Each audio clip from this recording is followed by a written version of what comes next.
Polda Sumatera Barat mengungkap Kabak Operasional Polres Solo Selatan AKP Dadang Iskandar nekat menembak rekannya Kasat Reskrim Kompol Anumerta Rianto Ulil hingga tewas karena penyidikan tambang ilegal. Di Reskrimum Polda Sumbar, Kombes Andri Kurniawan bilang tersangka tidak senang karena korban Kompol Anumerta Rianto Ulil menangkap rekannya dalam kasus tambang ilegal. Tersangka sempat meminta bantuan korban namun tidak dihiraukan. Polda Sumatera Barat masih menyelidiki kasus penembakan dan dugaan tambang ilegal di balik kasus ini. Polda Sumbar telah menetapkan AKP Dadang Iskandar sebagai tersangka dan sedang memproses etik pelaku.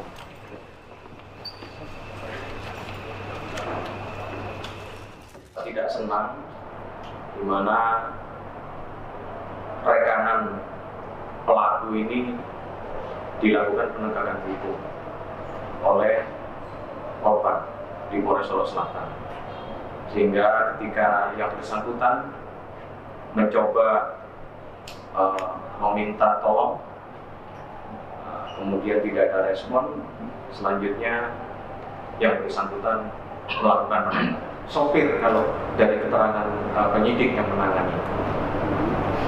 Apakah diketahui relasi tersangka yang ditangkap itu dengan Kabak Ops? Iya, yang bersangkutan minta tolong kepada Pak Kabak Ops untuk bisa membantu. Tim Inafis Polda Sumbar melakukan olah tempat kejadian perkara penembakan Kasat Reskrim Polres Solo Selatan, Kompol Anumerta Rianto Ulil. Sesuai kronologi, olah TKP dilakukan di parkiran Mapolres Solo Selatan, tempat pelaku AKP Dadang Iskandar menembak korban. Dari olah TKP, petugas menemukan 2 selongsong peluru yang digunakan pelaku.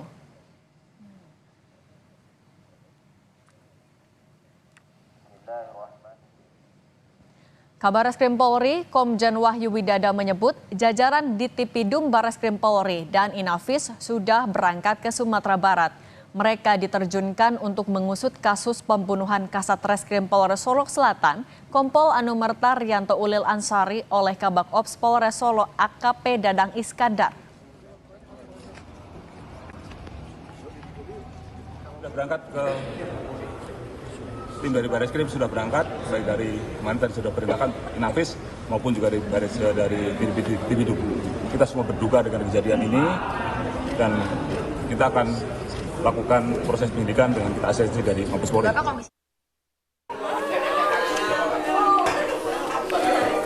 Tangis keluarga Kompol Anumerta Rianto Ulil Ansar tak terbendung saat jenazah Ulil tiba di rumah duka di Maros, Sulawesi Selatan Sabtu dini hari. Kematian Kompol Anumerta Rianto Ulil Ansar menyisakan duka mendalam bagi keluarga dan kerabat. Almarhum dikenal sebagai sosok yang sangat peduli dengan keluarga dan rekan kerja. Menurut ibu almarhum, dirinya terakhir berkomunikasi dengan Ulil pada 2 hari lalu dan menginfokan tidak bisa pulang saat Natal nanti karena sedang bertugas. Ya, anak saya anak yang baik, yang sayang keluarga, yang selalu peduli dengan keluarga, dan banyak orang yang mengatakan dia baik, anak yang baik. Seperti itu, tetangga-tetangga, ya teman-temannya, ya merasa bahwa Rian orang yang baik. 3 bulan sebelum penembakan, Ulil sempat berpesan kepada orang tuanya untuk minta didoakan karena menjalani tugas yang cukup berat. Diketahui, sebelum tewas, Ulil tengah memeriksa kasus tambang ilegal yang ada di Kabupaten Solok Selatan, Sumatera Barat. Almarhum ini kan orangnya paling baik sama keluarga, penyayang, semua taat beribadah, tugas loyal sekali, berani orang Makassar bilang, biar risikonya itu dia. Cuma pesan waktu bulan lalu datang, menurut mamanya dia mohon doanya untuk karena tugasnya dia berat. Oh, berat.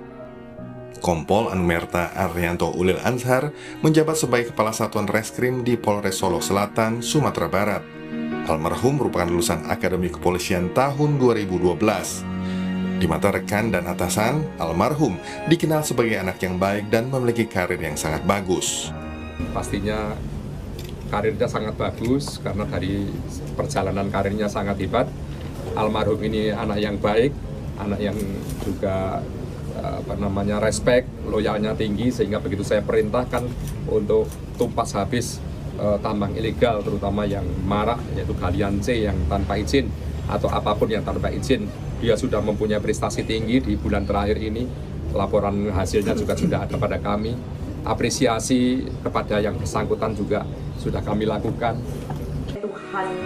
Jenazah Ulil akan dimakamkan di Taman Pemakaman Kristen, Panaikang, Makassar besok, Minggu 24 November. Keluarga berharap polisi serius dalam menyelidiki kasus penembakan Ulil dan mengusutnya hingga tuntas. Tim Liputan, Kompas TV. Untuk mengetahui perkembangan pemeriksaan pelaku penembakan polisi oleh polisi di Solok Selatan, Sumatera Barat, sudah bergabung bersama kami jurnalis Kompas TV Rio Yohanes. Selamat petang Rio. Polisi sudah mengungkap motif pelaku tak senang dengan penangkapan rekannya soal tambang ilegal. Bagaimana keterkaitan dengan tambang ilegal dan proses penyidikan etik pelaku sejauh ini sudah sampai mana? Ya, Cindy dan juga saudara, dari hasil penyelidikan dan pemeriksaan terhadap pelaku, ini terungkap beberapa fakta baru, yaitu memang benar adanya bahwasanya pelaku ini terlibat dengan aktivitas tambang galian C ilegal di Kabupaten Solok Selatan. Dan juga setelah menghabisi nyawa korban, itu diketahui bahwasanya pelaku juga melakukan penembakan di rumah Kapolres Solok Selatan. Itu ada 7 tembakan yang dilepaskan oleh pelaku di rumah Kapolres Solok Selatan yang mengarah ke yang mengenai dinding dan kaca di rumah Polres Solok Selatan. Dan memang di sana alhamdulillahnya tidak ada korban di rumah itu. Dan untuk penyelidikan sejauh ini juga dilibatkan juga dilibatkan dari Ditreskrimsus untuk keterlibatan pelaku ini di tambang ilegal di kawasan Kabupaten Solok Selatan. Itu ke saat ini polisi mendalami sejauh mana dan seperti apa keterlibatan pelaku. Karena mengingat di sana pelaku juga sudah berdinas hampir 3 tahun di Polres Solok Selatan. Artinya itu sudah cukup lama. Dan itu memang pihak kepolisian masih melakukan penyelidikan yang lebih mendalam untuk mengetahui hal-hal ini. Dan dalam hal ini Kapolda Sumbar juga sudah menegaskan tidak akan memberi ampun untuk aktivitas tambang galian atau tambang ilegal di kawasan wilayah hukum Provinsi Sumatera Barat ini. Demikian, Cindy. Baik, terima kasih jurnalis Kompas TV Rio Yohanes.